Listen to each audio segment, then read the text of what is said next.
8 avril. 1 Roi, chapitre 13, chapitre 14, chapitre 15.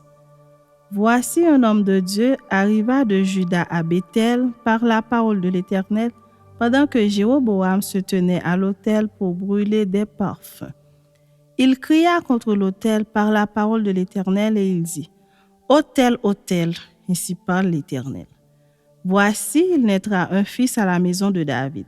Son nom sera Josias.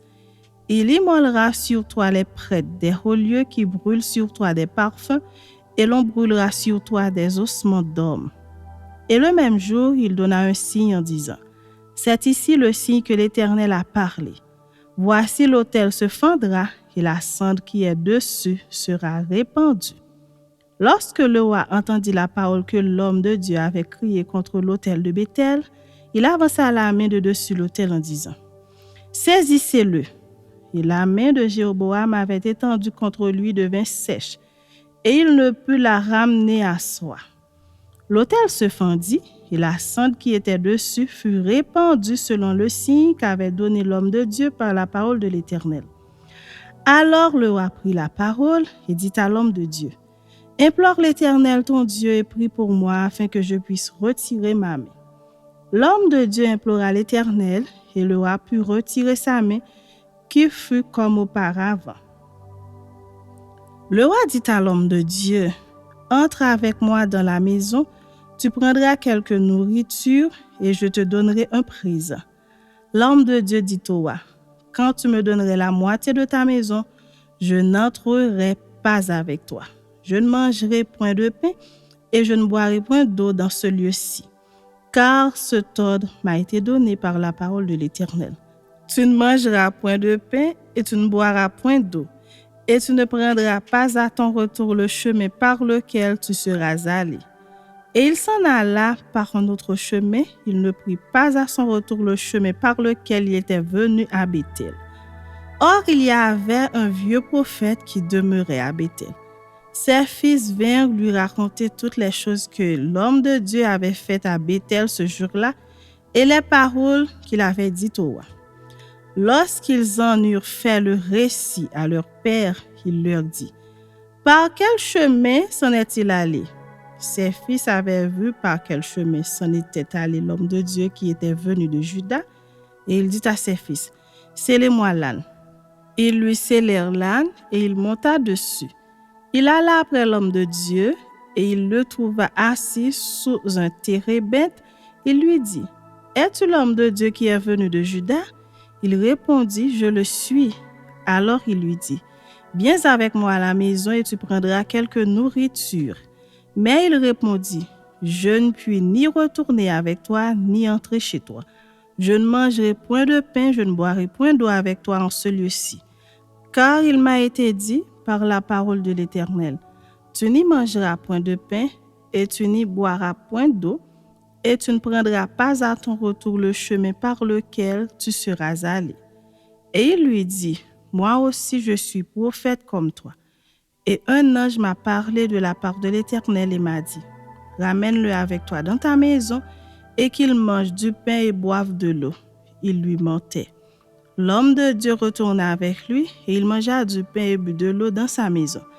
Comme ils étaient assis à table, la parole de l'Éternel fut adressée au prophète qu'il avait ramené. Et il cria à l'homme de Dieu qui était venu de Juda. « Ainsi parle l'Éternel, parce que tu as été rebelle à l'ordre de l'Éternel et que tu n'as pas observé le commandement que l'Éternel ton Dieu t'avait donné, parce que tu es retourné et que tu as mangé du pain et bu de l'eau dans le lieu dont il t'avait dit, tu n'y mangeras point de pain et tu n'y boiras point d'eau. Ton cadavre n'entrera pas dans le sépulcre de tes pères. » Et quand le prophète qu'il avait ramené eut mangé du pain et qu'il eut bu de l'eau, il scella l'âne pour lui. L'homme de Dieu s'en alla et il fut rencontré dans le chemin par un lion qui le tua. Son cadavre était étendu dans le chemin. L'âne resta près de lui et le lion se tint à côté du cadavre. Et voici les gens qui passaient virent le cadavre étendu dans le chemin et le lion se tenant à côté du cadavre, et ils en parlèrent à leur arrivée dans la ville où demeurait le vieux prophète. Lorsque le prophète qui avait ramené du chemin l'homme de Dieu l'eut appris, il dit, « C'est l'homme de Dieu qui a été rebelle à l'ordre de l'Éternel, et l'Éternel l'a livré au lion, qui l'a déchiré et l'a fait mourir selon la parole que l'Éternel lui avait dite. » Puis, s'adressant à ses fils, il dit, « Scellez-moi l'âne. » Et ils le scellèrent. Et il partit. Il trouva le cadavre étendu dans le chemin et l'âne et le lion qui se tenaient à côté du cadavre. Le lion n'avait pas dévoré le cadavre et n'avait pas déchiré l'âne. Le prophète releva le cadavre de l'homme de Dieu, le plaça sur l'âne et le ramena. Et le vieux prophète rentra dans la ville pour le pleurer, pour l'enterrer. Il mit son cadavre dans le sépulcre et l'on pleura sur lui en disant, « Hélas, mon frère !» Après l'avoir enterré, il dit à ses fils, « Quand je serai mort, vous m'enterrerez dans le sépulcre où est enterré l'homme de Dieu, vous déposerez mes os à côté de ses os. Car elle s'accomplira la parole qu'il a criée de la part de l'Éternel contre l'autel de Béthel et contre toutes les maisons des relieux qui sont dans les villes de Samarie. » Après cet événement, Jéroboam ne se détourna point de sa mauvaise voie.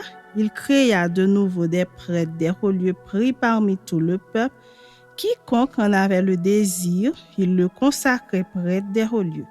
Ce fut là une occasion de péché pour la maison de Jéroboam, et c'est pour cela qu'elle a été exterminée et détruite de dessus la face de la terre.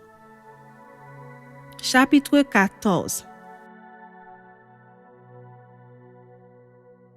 Dans ce temps-là, Abijah, fils de Jéroboam, devint malade.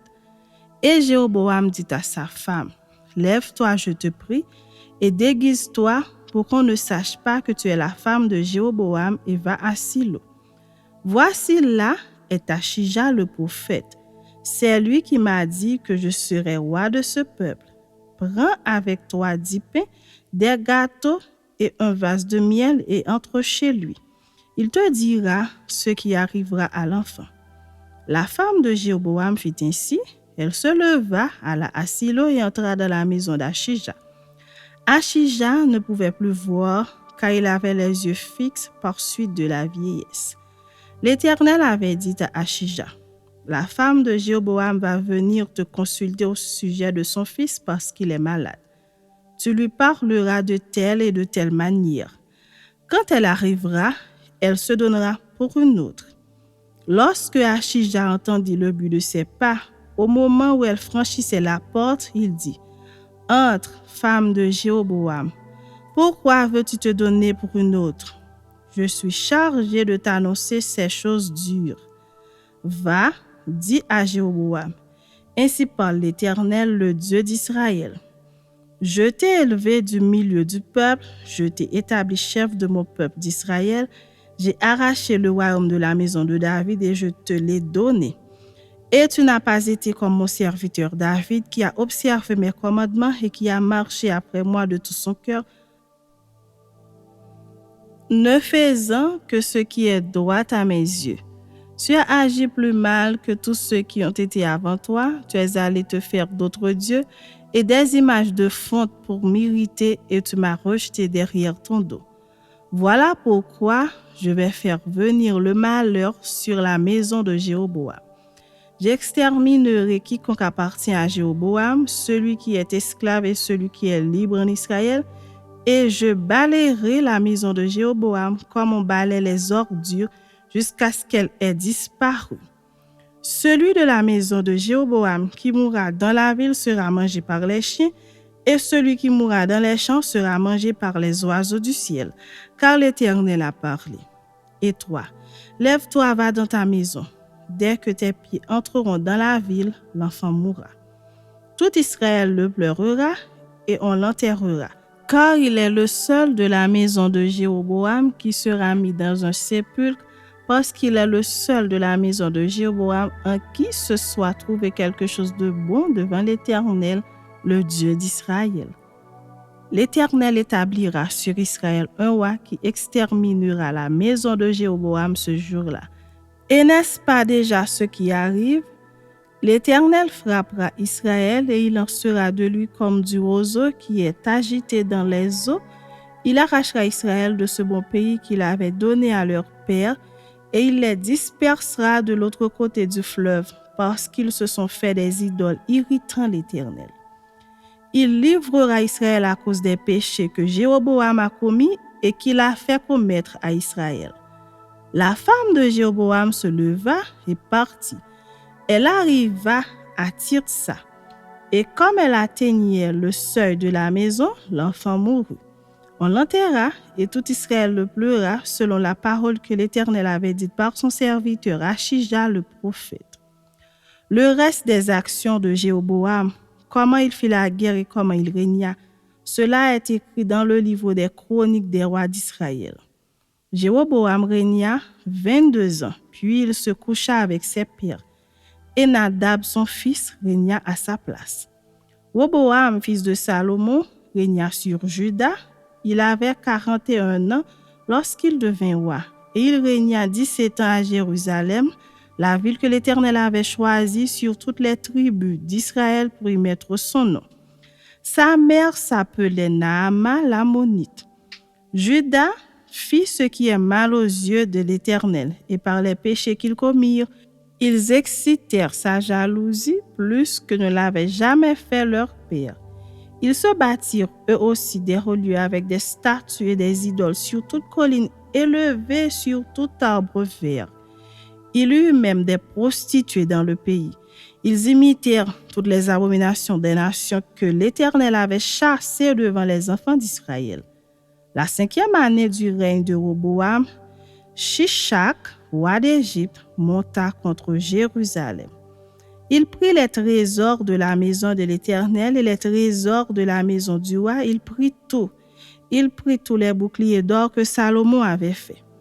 Le roi Roboam fit à leur place des boucliers d'airain et il les remit aux soins des chefs des coureurs qui gardaient l'entrée de la maison du roi. Toutes les fois que le roi allait à la maison de l'Éternel, les coureurs les portaient. Puis, il les rapportait dans la chambre des coureurs. Le reste des actions de Roboam et tout ce qu'il a fait, cela n'est-il pas écrit dans le livre des chroniques des rois de Juda? Il y eut toujours guerre entre Roboam et Jéroboam. Roboam se coucha avec ses pères et il fut enterré avec ses pères dans la ville de David. Sa mère s'appelait Naama l'Ammonite et Abijam son fils régna à sa place. Chapitre 15. La 18e année du règne de Jéroboam, fils de Nébat, Abijam régna sur Juda. Il régna 3 ans à Jérusalem. Sa mère s'appelait Maaka, fille d'Abisalom. Il se livra à tous les péchés que son père avait commis avant lui, et son cœur ne fut point tout entier à l'Éternel son Dieu, comme l'avait été le cœur de David son père. Mais à cause de David, l'Éternel son Dieu lui donna une lampe à Jérusalem en établissant son fils après lui et en laissant subsister Jérusalem. Car David avait fait ce qui est droit aux yeux de l'Éternel, et il ne s'était détourné d'aucun de ses commandements pendant toute sa vie, excepté dans l'affaire d'Uri le Hétien. Il y eut guerre entre Roboam et Jéroboam, tant que vécut Roboam. Le reste des actions d'Abijam et tout ce qu'il a fait, cela n'est-il pas écrit dans le livre des chroniques des rois de Juda? Il y eut guerre entre Abijam et Jéroboam. Abijam se coucha avec ses pères et on l'enterra dans la ville de David. Et Asa, son fils, régna à sa place. La 20e année de Jéroboam, roi d'Israël, Asa régna sur Juda. Il régna 41 ans à Jérusalem. Sa mère s'appelait Maaka, fille d'Abisalom. Asa fit ce qui est droit aux yeux de l'Éternel. Comme David son père, il ôta du pays les prostituées et il fit disparaître toutes les idoles que ses pères avaient faites. Et même, il enleva la dignité de reine à Maaka, sa mère, parce qu'elle avait fait une idole pour Astarté. Asa abattit son idole et la brûla au torrent de Cédron. Mais les hauts lieux ne disparurent point, quoique le cœur d'Asa fût en entier à l'Éternel pendant toute sa vie. Il mit dans la maison de l'Éternel les choses consacrées par son père et par lui-même, de l'argent, de l'or et des vases. Il y eut guerre entre Asa et Baécha, roi d'Israël, pendant toute leur vie. Baécha, roi d'Israël, monta contre Juda et il bâtit Rama pour empêcher ceux d'Asa, roi de Juda, de sortir et d'entrer. Asa prit tout l'argent et tout l'or qui était resté dans les trésors de la maison de l'Éternel et les trésors de la maison du roi, et il les mit entre les mains de ses serviteurs qu'il envoya vers Ben-Hadad, fils de Tabrimon, fils de Esjon, roi de Syrie, qui habitait à Damas. Le roi Asa lui fit dire qu'il y a une alliance entre moi et toi, comme il y en eut une entre mon père et ton père. Voici, je t'envoie un présent en argent et en or. Va, romps ton alliance avec Baécha, roi d'Israël, afin qu'il s'éloigne de moi. Ben-Hadad écouta le roi Asa.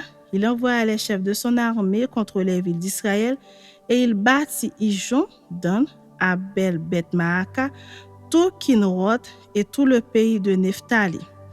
Lorsque Baécha l'apprit, il cessa de bâtir Rama et il resta à Tirsa. Le roi Asa convoqua tout Juda sans exempter personne, et ils emportèrent les pierres et le bois que Baécha employa à la construction de Rama. Et le roi Asa s'en servit pour bâtir Geba de Benjamin et Mitzpah. Le reste de toutes les actions d'Asa, tous ses exploits et tout ce qu'il a fait et les villes qu'il a bâties, cela n'est-il pas écrit dans le livre des chroniques des rois de Juda? Toutefois, à l'époque de sa vieillesse, il eut les pieds malades. Asa se coucha avec ses pères et il fut enterré avec ses pères dans la ville de David, son père. Et Josaphat, son fils, régna à sa place.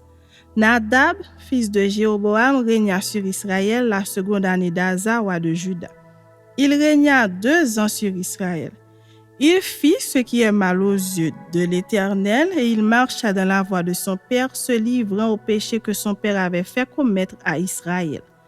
Baécha, fils d'Achija de la maison d'Issachar, conspira contre lui et Baécha le tua à Gibéton, qui appartenait aux Philistins, pendant que Nadab et tout Israël assiégeaient Gibéton. Baécha le fit périr la 3e année d'Asa, roi de Juda, et il régna à sa place. Lorsqu'il fut roi, il frappa toute la maison de Jéroboam. Il n'en laissa échapper personne et il détruisit tout ce qui respirait, selon la parole que l'Éternel avait dite par son serviteur Achija de Silo, à cause des péchés que Jéroboam avait commis et qu'il avait fait commettre à Israël, irritant ainsi l'Éternel, le Dieu d'Israël. Le reste des actions de Nadab et tout ce qu'il a fait, cela n'est-il pas écrit dans le livre des chroniques des rois d'Israël? Il y eut guerre entre Asa et Baécha, roi d'Israël, pendant toute leur vie. La 3e année d'Asa, roi de Juda, Baécha, fils d'Achija, régna sur tout Israël à Tirsa. Il régna 24 ans. Il fit ce qui est mal aux yeux de l'Éternel et il marcha dans la voie de Jéroboam, se livrant au péché que Jéroboam avait fait commettre à Israël.